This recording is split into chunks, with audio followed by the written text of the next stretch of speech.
lovingly entitled Outcomes of Masters Research into Collaborative Learning Spaces of Derby and Loughborough Universities, or as we more affectionately know it as, James's Jollies. Thank you, Dave.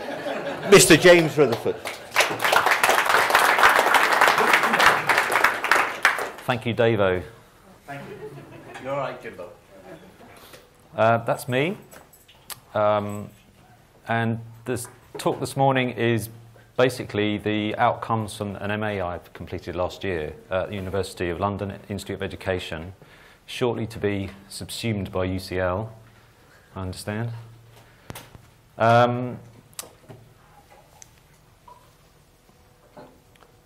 The dissertation that I wrote last year, which was the final part of the MA, this is the posh title.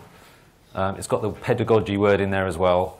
It was looking at the impact of learning spaces with the changes in teaching and learning. And you could equally turn it the other way around, and it could be the impact of teaching and learning on learning spaces. It's inexplicably linked.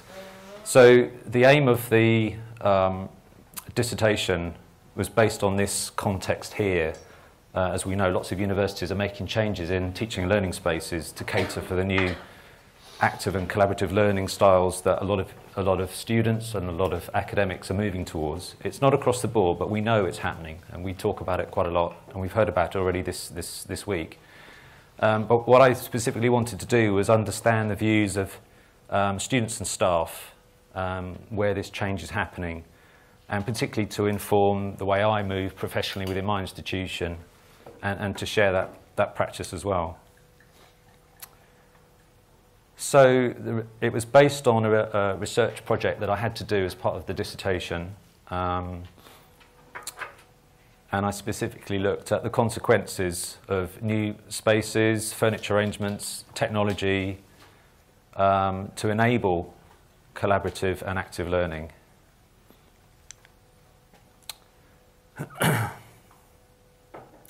The research was carried out last year, and I must pay grateful thanks to Simon at Derby and Caroline at Loughborough for accommodating me last year, and to Schoms as well, actually, because if it wasn't for Schoms and the introduction of learning spaces as a topic, probably 5-6 years ago, I wouldn't be standing here doing this now and have completed my MA. So Schoms has real value in lots of ways. These are the three campuses, 2 campuses at Derby, 1 at Loughborough that I visited. The first one was Buxton, and this is the old stable, Devonshire's stable. Amazing building, which I think Schoms had a conference at some years ago.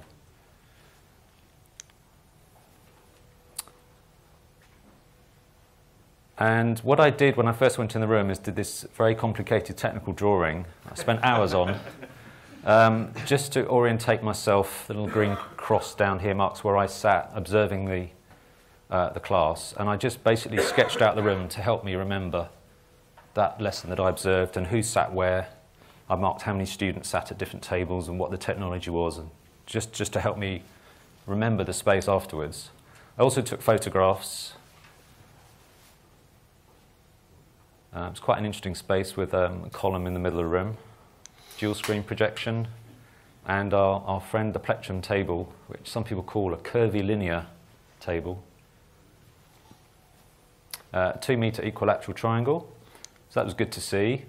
And then this was seeing it in action.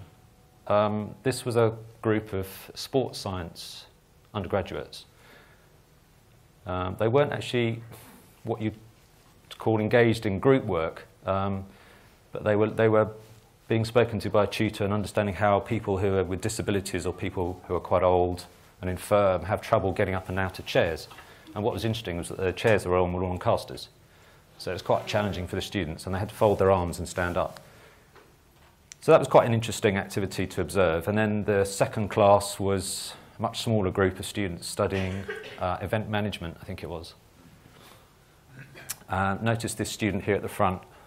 I'm not sure what his level of engagement was, but he was back to class staring at his laptop. It wasn't great. But he was quite interesting and later in the focus groups, which I'll come on to. Second part of the research at Derby was at the main Kedleston Road campus. This is just to give you a flavour of the spaces I visited and the rooms that I saw. I had a little bit more time to do this drawing. There I was at the back. Really interesting space, quite a significant investment. Kite tables, I think they are, Simon? Are they? They're not. Oh, right. Similar to kite tables, in fact that they're modular, all on casters. The technology is very interesting in this space. There's 5 group tables, each with their own computer and screen, but it can all be shared via an AMX system. Not a huge class, as you can see, quite well spread out, but this is a psychology lesson in progress. This guy really enjoyed himself. We recognise him. Really engaging with the subject material. In fact, I spoke to the academic afterwards and he just ignored him. He said, if he doesn't want to engage, I won't engage with him, which is one approach.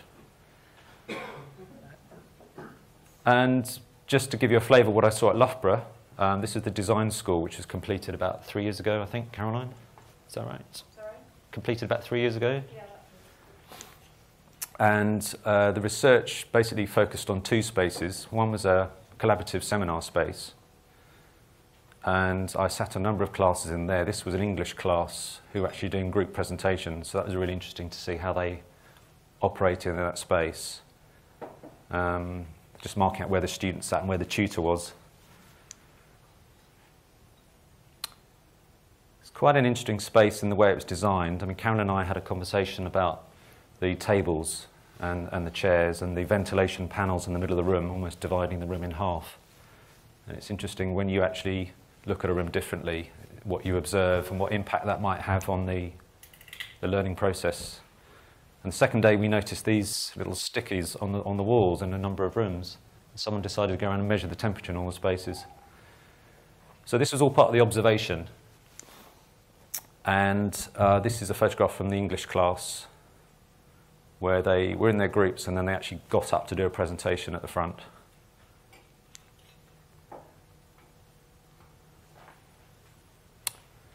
And the second space at Loughborough was an interactive, I call it an interactive lecture theatre. It was a similar design that we saw on the tour that Elaine did yesterday.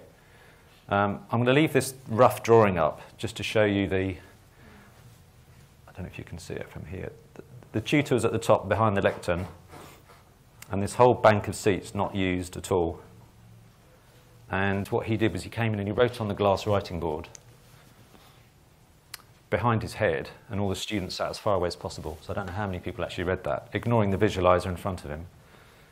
So all these sort of observations built up a picture of evaluating how effective this space was. I think it was Gordon showed a picture yesterday of the amount of students using mobile devices.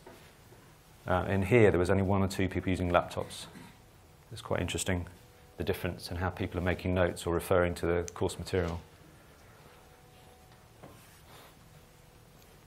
So after the observation, I carried out a number of interviews. They were focus group interviews with students and one-to-one informal interviews with academic staff at both universities. And the transcription, I actually used drag and dictate to try and help me speed up the process of the audio recordings that I took, and actually just did literal transcriptions to actually get the data. And I just put some of these up just as a flavour of the sort of comments people are making and their answers. A huge amount of data to go through. It took an awful long time, but really valuable stuff. So, next stage was to start analysing the data.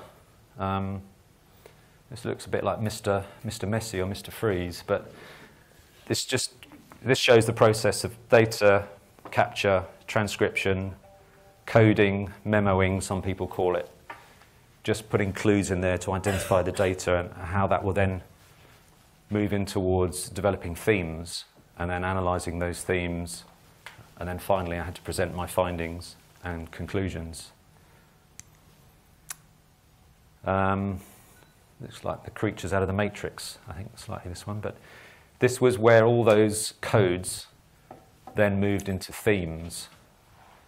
And this was my visual way of trying to make sense of all the data and try and streamline it in so I could actually focus a bit more on these major topics here.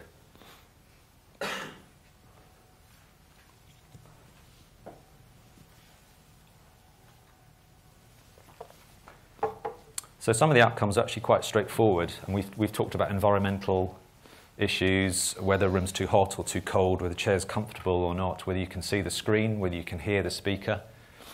They all seem very simple and straightforward, but time and time again they're compromised or they're not thought through properly.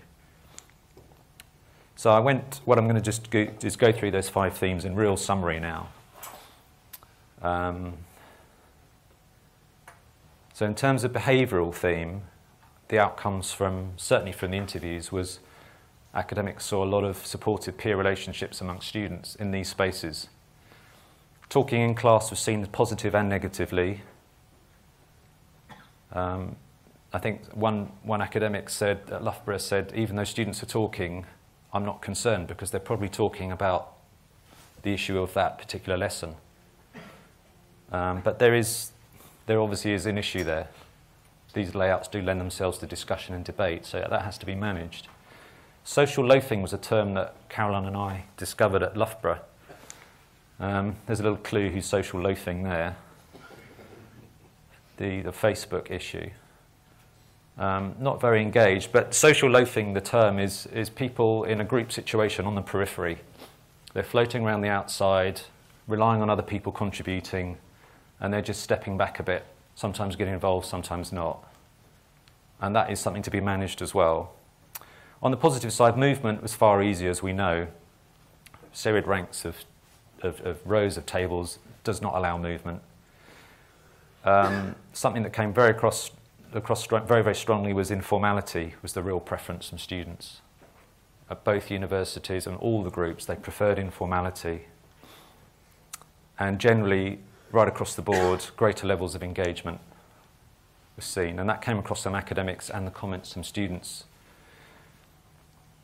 Environmental issues, I use that term to capture things like daylight.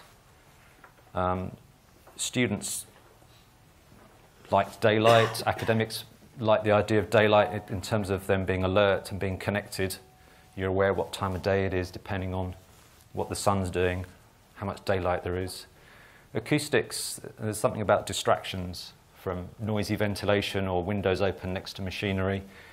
All these things seem very straightforward, but they do have a big impact on learning, because if you talk to students about a space, the first thing they'll come up with, oh, it's too cold, or the chairs are really uncomfortable. And that happens first before you get onto the more detailed areas where the more interesting and the deeper lying stuff is buried. General preference for colour. As long as it's modern and bright, students weren't too fussed about colour. We know colour is very subjective. Comfort, I'll come on to comfort again, but as Gordon was saying at QUT, just providing a chair with a comfortable seat on, the students could be in class for some hours. It's a no-brainer. Greater focus over a period of time if you're comfortable.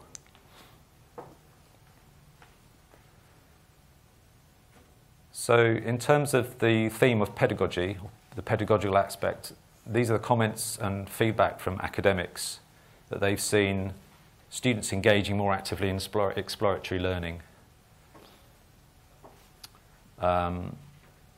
This was all very qualitative research. There was no statistics provided, but there was definitely a consensus on the positive impact on students and on their learning outcomes. I've got a really nice quote at the end to illustrate that. They also seen students taking on the role of, the academic being more of a facilitator, and they've seen more risk-taking by students. Students feeling more comfortable, perhaps it's this informality, and to be able to use the technology in the room, they're actually taking a few more risks, which is really important in terms of experimenting at university and finding out, see what works, see what doesn't work in a safe environment. And from the academics' point of view, they were developing their own practice. They were changing the way they deliver, and I think that's really, really important and a really valuable part of what we're doing in working in partnership with them. From the student's point of view, these rooms had a big impact on them. They were memorable rooms. The learning experience was very different. They talked about sitting in lecture theatres, being crammed behind a writing tablet. Very different experience to the one that they have in these collaborative spaces. Again, about being relaxed, it helped them be creative. Certainly at Loughborough, the product design, industrial design students talked about that a lot. They preferred to be active. Certainly these students are very active, made a big difference. It's finding it difficult to sit still, but working in groups was by far a really positive bit of feedback from the students. On the practical side, space was just overwhelmingly a positive feature from the discussions about what do you think of this room, how do you find this space? And it was space to move, space so that you're sitting in your group with colleagues, but there's a sufficient space between your group and another group so that you can see what they're doing, you can go and talk to them, but they're not impeding on your discussion. There's a sort of perimeter sort of space that's really important. And again, the students talked about what they didn't like, which is crammed into lecture theatres with a writing tablet in front of them. And they kept talking about how they experienced at school. That was their memory of that. Just continuing with the practical theme, I'm not saying plectrum tables are what we should have everywhere. They work very, very well for certain activities, group work, seminar work. They need to be equilateral. These tables at Loughborough weren't equilateral, and some students talked about the problem of being at a narrow end of the table with very little space compared to the other end. And apart from comfortable chairs, these chairs have got to be on casters. These chairs aren't, they're just on rubber feet. It's a big topic, but I'm not going to go into detail, but the last point there is the impact of these spaces on timetabling and facilities management. We have a real issue with no buffer zone between classes, and some staff will move furniture around, another academic will come in, the furniture's not in the right place. It's a real configuration issue. But we need to work very closely with timetabling as well to make sure that the right classes are timetabled in the right rooms. And interestingly, a number of rooms I observed, which were group study rooms, they were just having straightforward lectures. So the impact of the space wasn't having that desired effect on that particular class.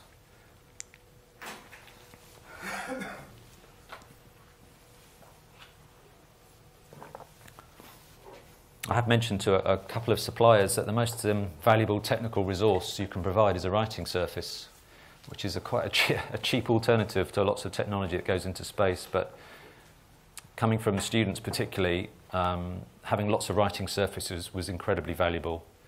And I saw at Derby how they were writing on the walls and then taking pictures of what they'd written on the wall and taking it away. Very simple. But that was a common theme, writing surfaces. Large LCD screens to mirror the output. We know that's really important, and we need to persevere with that. Sight lines do change in a group orientation, group room orientation, especially if you're in the width of a room like this. And certainly at Derby, this room here with its wireless technology was really effective. I think there were 5 computers for the 5 tables with a wireless keyboard and mouse and with their own screen, and that was really, really effective. The last theme was, I called it, in fact I had 6. I had one that was psychology and one was social. I decided to put them together because there was so much overlap.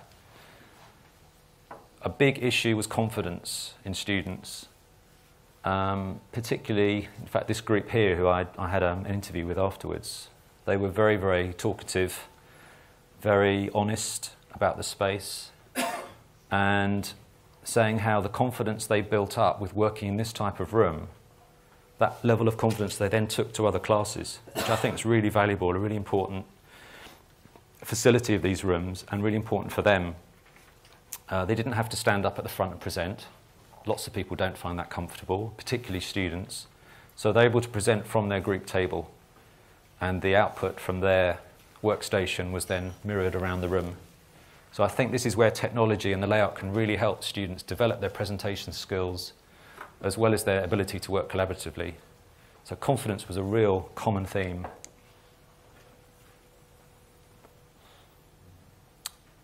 Quite an interesting discussion at Derby at the Buxton campus about equality with tutors and the feeling that they're on the same level.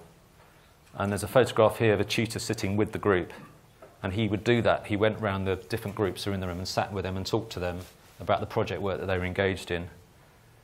And the students really appreciated that. They also liked the distance, so they could have distance from him, but they certainly didn't like being talked down to. I think it was the psychology tutor at Derby. He talked about the amount of debate and discussion he saw when they're sitting in the groups, and disagreements. They put together a presentation, they were disagreeing about what font to use, but he saw that as a really healthy discussion, which wouldn't have happened if they weren't in that type of room. And that leads on to that last point there about the change in students' relationships within the cohort. I talked about rooms being memorable. Lots of very positive adjectives came out from the academics that I spoke to at both universities. And I think there's something quite interesting about a room being memorable. If you remember a room, you're more likely to remember what went on in that room. So that learning process is more likely, I would say, without any evidence to prove it, would stick in the mind. One student said he looked forward to getting up on a Monday morning and going to this room. And this was at Buxton. How many students say that on a Monday morning? He lived in a skip and the other thing was we talked about experimentation and taking risks, and that's something that the academics talked about and they've seen happen. And if you've got a big writing surface and access to technology and no one's peering at you, students will take advantage of that and will develop their own skills if you give them that space and that access. So I'd just like to finish off with just a few quotes, and this was actually not a quote, this is just from my journal that I took during all the research. And this was from a student I spoke to at Derby just before the class started, and she came in early, and she said she comes in early whenever the room's free. She uses the room, she comes in early before the class, and she found it really helpful for her dyslexia. Again, having access to this great big glass writing wall. She took her own laptop in there. She sat there on her own, but it worked for her, and she felt it had an impact on other classes. So finally, just a few quotes.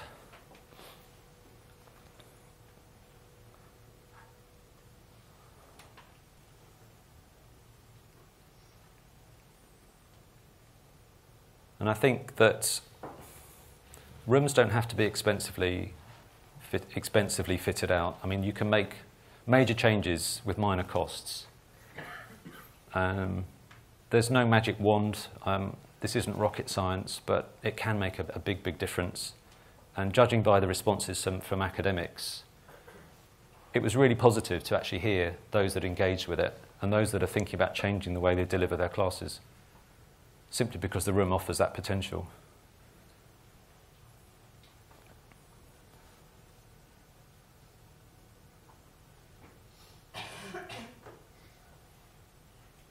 Now this is word for word, but what this guy is saying is that by presenting in groups, and he was an English student, by presenting in groups, you actually realise where you're going wrong or where you've not ordered your thoughts correctly by presenting in a group, and the tutor responds immediately there. She's facilitating. Whereas if you just wrote it all down and submitted it, you wouldn't know you were wrong or incorrect or going in the wrong direction until you got your marks back. So this is a really good rehearsal stage of the process of when they're working through. And so I thought that was really interesting.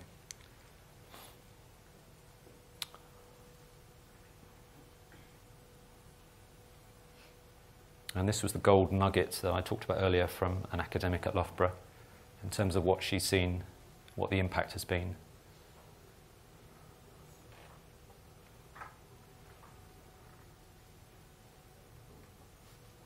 So when people say there's no evidence, actually there is. You just have to look for it and compile it and put it together.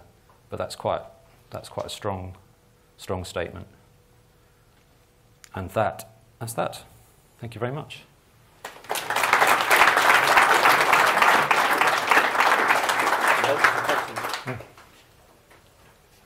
The floor is open to questions. James, you talked about small changes. Yes. Can make a difference. Have you made any practical small changes? Lots, yeah. Can you name a few that you've Just changing the tables. Changing tables in a room. Different shaped tables, changing the arrangement. Something as simple as that can make a huge difference. Whether you've got to climb around a corner of a table or climb over some chairs, you change the orientation from full length to the using the width of the room. There's all sorts of things you can do. Writing surfaces, bigger screens, you know, it's a more holistic approach you take, but you can, if your budget is limited, you can take small steps and make a big difference. Nigel. A couple of points, James. The first point is you picked up about the shape of the table, plectrum as we call it, and it being equilateral. Yeah. And I've gone and studied these in use, and the thing that I find that's important about that shape, and you emphasise it there, but it's a democratic shape. Yes. And that's the point. I think there were a couple of examples in there where the shape of the table, particularly going to a point, actually takes away that democracy.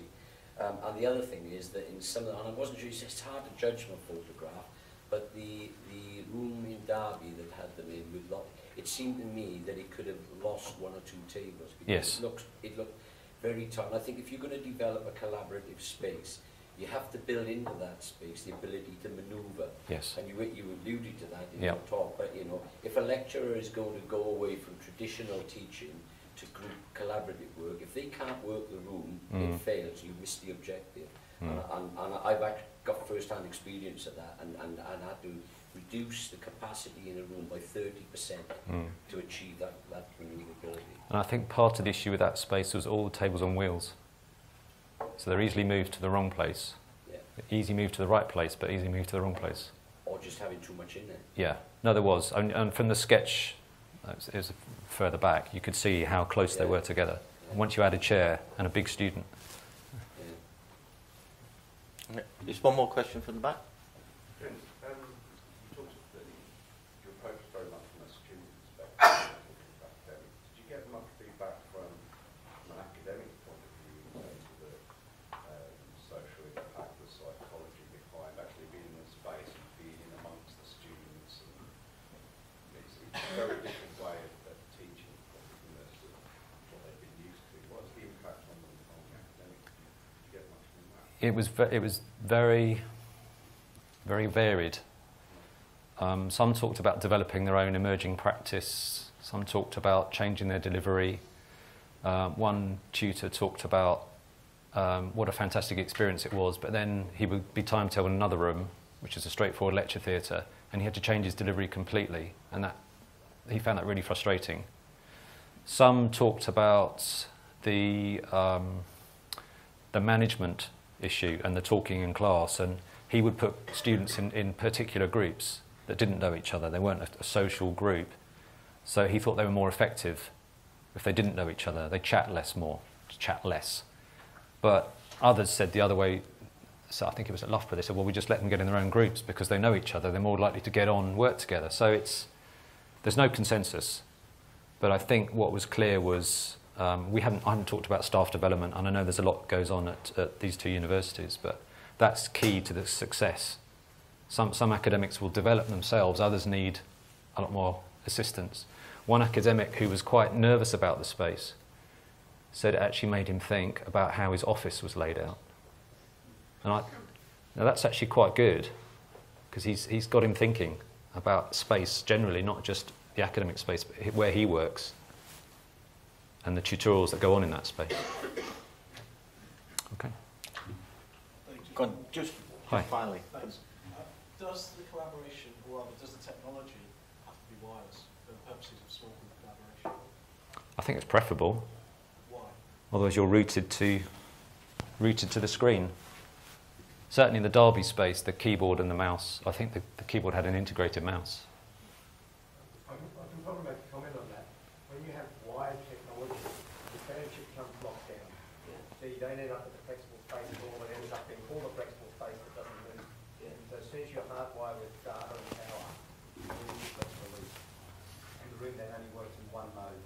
The reason I asked was because looking at production tables, certainly looking at the switch shop that you have on display, all of those were based around small groups working democratically, almost like a small group meeting around a meeting space. Yeah. And I take the point that obviously wireless gives you a wider aspect of a larger flexible learning space because you can move things around. Did you see many of those small tables being moved around to change the space? No, but I know from what the academics were saying that it goes on. And I think at the Buxton campus at Derby, they have a buffer zone of 15 minutes between classes. So depending on the academic, they'll get a load of students, right, let's move these tables, let's get them resolved. I think someone else was talking yesterday about plans on the I think it might have been Gordon, plans on the walls to show how the rooms are configured. Yeah, where we've done that, the students move themselves. We have a 5-minute break. Yeah. And the students quite happily move the room Yeah. in 5 minutes. So at my institution, we don't have any buffer zone, no break, straight in, straight out, and you can imagine the chaos.